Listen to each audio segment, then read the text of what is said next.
J'ai voulu faire la coiffure, là j'ai archi pas réussi. Et critiquez pas mes genoux aussi, hein. Critiquez pas. Je vais vous raconter une story, hein. Story, elle s'est passée il y a 2 ans, si je m'en souviens bien, c'était pendant les vacances de la Toussaint. Et j'étais chez ma soeur et tout, elle était partie en vacances, donc j'étais toute seule chez elle. Et puis pendant ces vacances, en fait, mes potes, ils me demandaient à sortir et tout, mais moi je voulais pas, enfin j'avais la flemme. Je voulais que dormir, que manger, que regarder la télé. Et en effet, c'était ça mes vacances.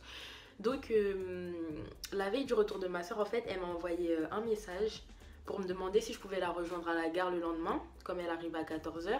Et parce qu'elle avait trop de bagages et tout. Donc c'était pour l'aider. Donc je lui ai dit, ok, pas de soucis, je vais venir. Et puis dans la journée, je reçois un message d'un pote que j'avais pas vu, ça faisait très longtemps. Et il me disait, ouais Manon, viens, passe à la maison demain et tout, ça fait trop longtemps qu'on s'est pas vu, nanana, nanana. Donc je me suis dit, bon, comme je dois rejoindre ma soeur à la gare et tout, à 14 h, je peux aller chez lui le matin. En plus, il habite près de la gare. Donc du coup, je lui ai dit, vas-y, je vais venir chez toi et tout. Je suis venue ma soeur, je lui ai dit, ouais, demain je vais chez...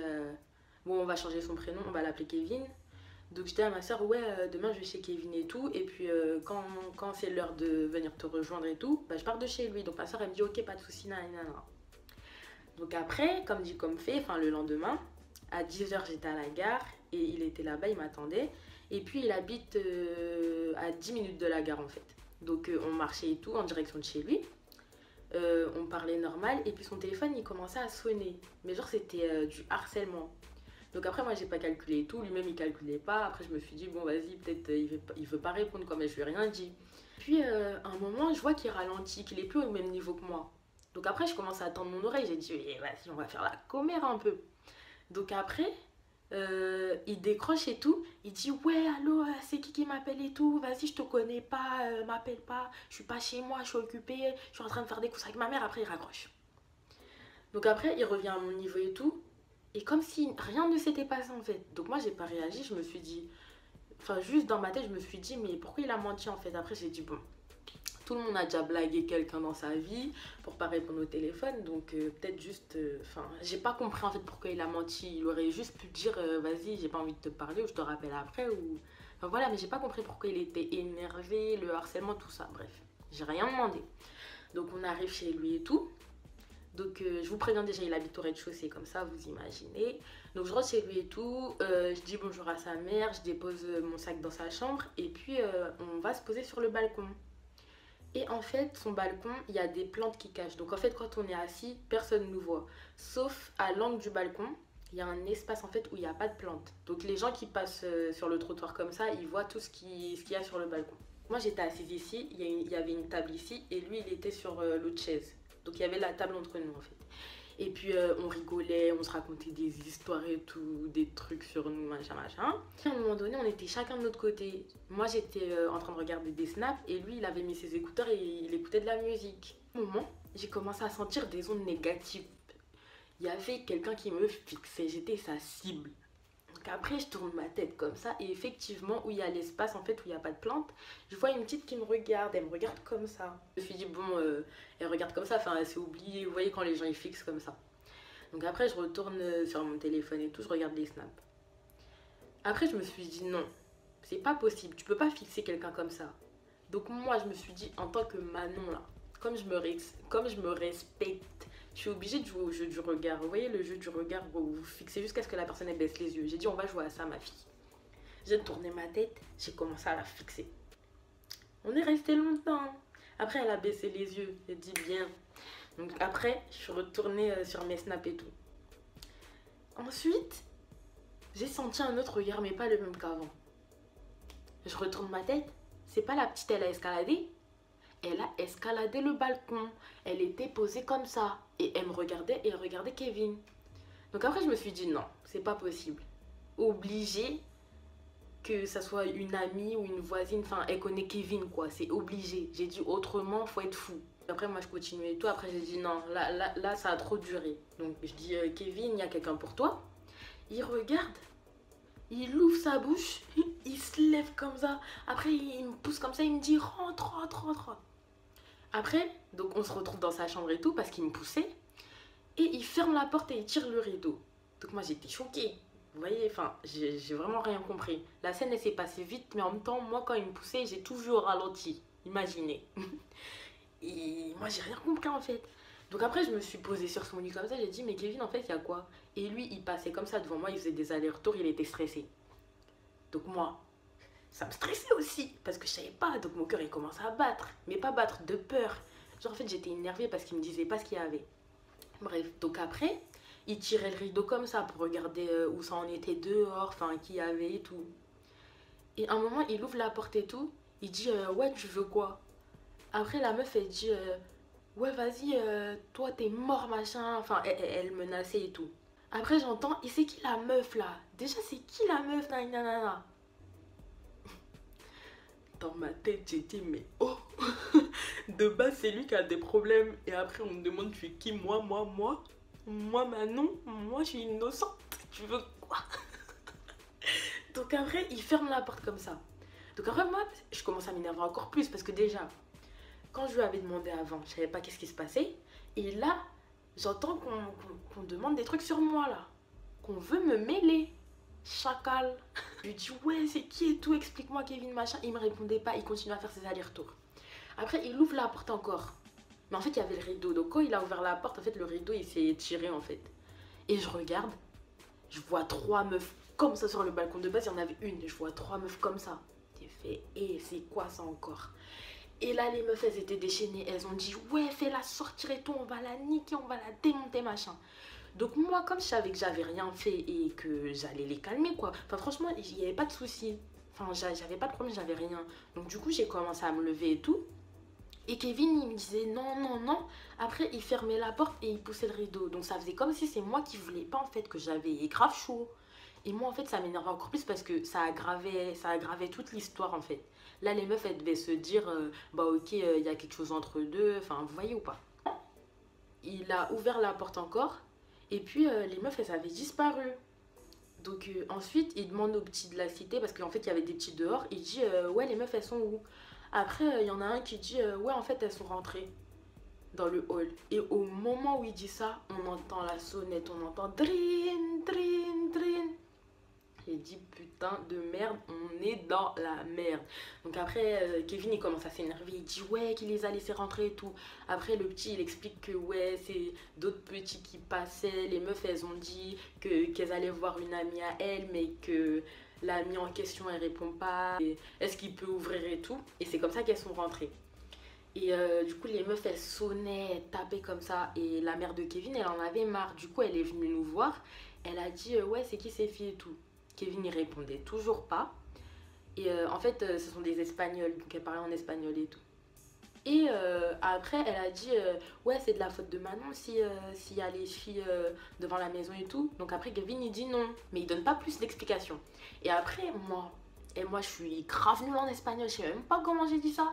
J'ai dit que je les connais pas et tout. J'ai dit ça en espagnol, je me sentais trop fraîche. Après, elle a dit, ah, d'accord, après, elle a dit, en plus, c'est pas la première fois que ça arrive, les trucs comme ça. Quand j'ai entendu ça, dans ma tête, j'ai dit, mais si je savais, je serais même pas venue. À aucun moment, je serais venue. Elle faisait du désordre, enfin, c'était incroyable. Et à un moment, la mère de Kevin, elle a dit, bon, au pire, pour qu'elle sorte, soit j'appelle la police, ou soit vous sautez par la fenêtre. Kevin, il a dit non, on va pas sauter par la fenêtre et tout. Manon, en plus, elle doit aller rejoindre sa soeur et tout. Elle va passer par la porte d'entrée, on va pas sauter et tout. Mais l'heure passait, parce que lui, il agissait pas. Les meufs, elles restaient là. Et voilà, enfin, ça n'avançait pas. Et par contre, l'heure avançait. Donc moi, j'ai commencé à prendre mon téléphone et tout. J'envoyais des messages à ma soeur. Je lui ai raconté de A à Z jusqu'à ce que... Enfin, j'arrive chez Kevin, j'ai raconté tout ce qui s'était passé. Et je lui ai dit qu'en gros, je suis coincée parce qu'il y a des meufs, elles veulent me frapper et tout. Je sais même pas pourquoi, je connais même pas l'histoire. Donc ma soeur, elle m'a dit, ok, donne-moi l'adresse de chez Kevin. Mais moi, je la connaissais pas.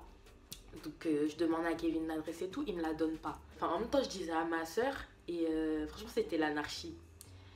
Et puis, après, à un moment donné, il ouvre la porte d'entrée. Et puis les meufs, elles frappaient plus en fait. En fait, elles s'étaient posées sur les marches des escaliers. Et puis la meuf elle dit ouais fais-la sortir, on en a marre depuis tout à l'heure, on attend et tout. Et on part pas tant qu'elle sort pas et tout. Et moi en fait l'heure commençait à arriver, enfin il était 13h30 je crois. Et quand même, fallait que j'aille rejoindre ma soeur à la gare. Donc du coup, j'ai dit à Kevin, c'est pas grave, vas-y, je m'en fous, je dois sortir là. Et lui, il me laissait pas sortir. Après, la meuf, elle dit, ouais, vas-y, on va la niquer et tout, et tout, et tout, et tout. Et puis, moi, je suis retournée dans la chambre parce qu'en fait, elles étaient dans le hall en fait. Et moi, je suis retournée dans la chambre de Kevin. Et je suis allée par le balcon parce qu'il y avait toujours les petits. Et les petits, ils me disent, non, sors pas et tout, rentre, cache-toi et tout. Parce que les meufs, elles ont des cutters, elles ont des couteaux, elles ont des bombes lacrymaux et tout. J'ai fait quoi? Et quand Kevin, il a vu qu'en fait, j'étais partie dehors, comme il avait peur que l'une des trois filles sorte et qu'elle m'attrape sur le balcon, du coup, il a couru comme ça, enfin, dans sa chambre. Et il m'a refait rentrer et il a fermé la porte. Et il m'a dit, maintenant, tu sors pas et tout. Et moi, j'en avais marre. Donc, moi, je commençais à m'énerver. Je lui ai dit, eh, vas-y, je m'en fous, je vais sortir et tout. Mais il me laissait pas sortir. Et du coup, il est retourné à la porte d'entrée. Il ouvre la porte comme ça. Après, il dit, ouais, mais vas-y, tu veux quoi? C'est ma cousine. Pause. Donc, moi, je suis ta cousine. Eh, ce sont des Espagnols. Je ressemble pas à une Espagnole. Ils viennent de Colombie. Et le pire, c'est qu'il a dit quoi? C'est qu'il a dit que, ouais, je viens d'arriver du bled. Genre, j'étais en Colombie. Et là, je suis venue voir la famille et tout. Ouais, je sais même pas parler espagnol, gros. Donc après, ça m'a encore plus énervée parce que déjà, le fait que je sois pas sortie plus tôt, ça prouve qu'il y a quelque chose entre nous. Et le fait qu'ils disent, en fait, qu'ils trouvent l'excuse de la cousine, quoi. Enfin, franchement, ça paraissait archi pas. Genre, voilà. Moi, je pouvais bien être colombienne, je sais pas, métisse avec autre chose. Mais voilà, non, c'était cramé que c'était faux. Donc ça a aggravé l'histoire encore. La meuf, elle disait, ah ouais, ah ouais. Et puis, il referme la porte. Donc moi, je suis allée, enfin, j'étais près de lui et tout, derrière la porte. Et puis, il me dit, ouais, vas-y, je vais rouvrir la porte et tu vas dire que t'es ma cousine et tout. Comme il avait déjà dit ça, je pouvais pas aggraver encore plus l'histoire en disant, ouais, je suis une pote à lui. Comme il avait dit cousine, fallait rester dans le mensonge. Donc après, j'ai dit, ouais, ouais, vas-y, ok, parce que ça commence à me saouler et tout. Et puis, il ouvre la porte. Et moi j'arrive comme ça, donc je rentre dans le rôle de la cousine. Je dis ouais, je suis sa cousine, y'a quoi? Après la meuf, je vois la meuf en question, elle pleure comme ça et elle dit c'est vrai que t'es sa cousine. Donc après je dis oui, je comprends pas qu'est-ce qui se passe depuis tout à l'heure, j'essaie de comprendre l'histoire. Kevin il me raconte pas et vous faites du boucan dehors et tout. Et parmi les trois filles, donc il y avait la meuf en question là, qui pleurait et il y avait les deux autres potes. Donc parmi les deux autres potes, il y a celle qui engraine. Donc qui va dire ouais vas-y tu vois pas qu'elle ment et tout, viens on balanique et machin. Et il y avait une autre qui disait rien, on dirait elle était là au cas où il y a baston pour appeler les pompiers quoi, s'il y a danger. Donc la meuf elle me dit ouais c'est vrai que t'es sa cousine et tout. Donc je dis oui nanana. Et puis la meuf là qui engraine, elle dit mais elle nous prend pour des connes ou quoi? Vas-y, sors et tout, qu'on vienne te niquer, machin, machin. Et là, Kevin, il ferme la porte. Fallait pas faire ça, gros. Donc moi, je commençais à m'énerver parce que j'avais la pression, surtout qu'elles avaient des armes et tout. Je me suis dit, tu vois, à la limite, si elles avaient rien, j'aurais eu œil au beurre noir, on se serait tape, même si elle serait à 3. Mais tu vois, je m'en fous. Après, je serais allée rejoindre ma soeur. Moi, je voulais que rejoindre ma soeur. Mais il me laissait pas sortir. Plus le temps passait, plus ça s'aggravait. Enfin, c'était n'importe quoi, bref. Et moi j'en avais marre en fait parce qu'il me donnait pas l'adresse. Du coup j'ai appelé mon frère. Je l'ai directement appelé parce que si j'envoyais des messages ça aurait pris du temps comme pour ma soeur en fait.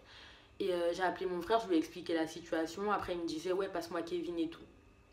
Et en fait Kevin il voulait pas. Donc moi ce que j'ai fait, j'ai pris mon téléphone, j'ai collé à son oreille parce que j'ai dit hey, gros c'est mon frère qui est au téléphone. Je vais pas le faire attendre, déjà il est énervé parce qu'on veut me niquer. Donc voilà. Et Kevin lui a donné l'adresse de chez lui et tout. En gros, mon frère, il a pris 2 heures à arriver. Il est arrivé à 16 heures. Et voilà, donc ma soeur, elle m'attendait toujours. Enfin, franchement, c'était n'importe quoi. Bref, mon frère, il est arrivé et tout. Il a même pas dit bonjour, rien. Il est rentré dans le hall comme ça. Il m'a tiré par le bras. On est sorti et tout. On est rentré dans la voiture. Et au moment où je sors en fait, au moment où je suis sortie, je regarde et tout, et je vois que c'était des gamines en fait, alors que c'était des meufs, elles ressemblaient trop à des meufs de 22-23 ans, enfin j'étais choquée. Je me suis dit donc j'ai perdu du temps pour ça, même si elles étaient armées et tout, moi je m'en fous, moi je sors. Et en gros mon pote il a fait tout ça de cinéma pour ça quoi, enfin Voilà, et jusqu'à maintenant, je suis au courant de rien. Bref, en rentrant dans la voiture, mon frère, il m'a dit, ouais, Manon, c'est la dernière fois que tu m'appelles pour des conneries comme ça, t'as pas vu que c'était des gamines, nanana. Après, moi, je lui ai dit, mais je savais pas parce que quand je les voyais de loin, enfin, quand elles étaient sur le balcon et tout, et que moi j'étais dans la chambre, je voyais grave des meufs de ouf, en mode elles vont me niquer. Et lui, il me disait, Manon, vas-y, parle pas avec moi et tout. Mon frère, il avait grave le seum, parce qu'en plus, il avait pris 2 heures à arriver, quoi. Mais moi j'étais dégoûtée parce que même ma soeur elle a attendu 2 heures dehors, imaginez. À la gare, du coup, quand on était sur le quai, ma soeur elle me dit de lui raconter et tout, donc je lui raconte l'histoire. Et puis je vois mon pote, donc automatiquement je fais une tête comme ça, en mode oh y'a mon pote. Et ma soeur direct elle a compris, en fait j'ai rien dit, j'ai juste fait ça. Ma soeur elle a compris, elle a dit il est où, il est où. Et lui en fait il a compris que ma soeur elle était là. Du coup il a couru et tout, enfin bref voilà. Et quand on est rentré, il m'a envoyé un message en disant ouais désolé pour cette journée, nanana, je suis vraiment désolée et tout, mais en gros il me disait ouais je connaissais même pas la meuf mais c'est du mytho. Donc morale de l'histoire, déjà quand vous voulez pas sortir aller quelque part et tout, n'y allez pas. Jusqu'à maintenant je sais pas si c'était une petite qui était amoureuse de lui, s'il sortait vraiment avec elle et que voilà, mais voilà. Donc en gros elles ont cru que j'étais la copine de mon pote alors que j'étais juste une pote quoi. Donc voilà. Donc franchement, vraiment morale de l'histoire, si vous avez des potes qui mentent aussi comme ça là, parce que moi je savais pas qu'ils mentaient comme ça, hein. Jusqu'à maintenant je suis choquée. Donc si vous avez des potes comme ça, traînez pas avec eux, hein. Moi je vous dis.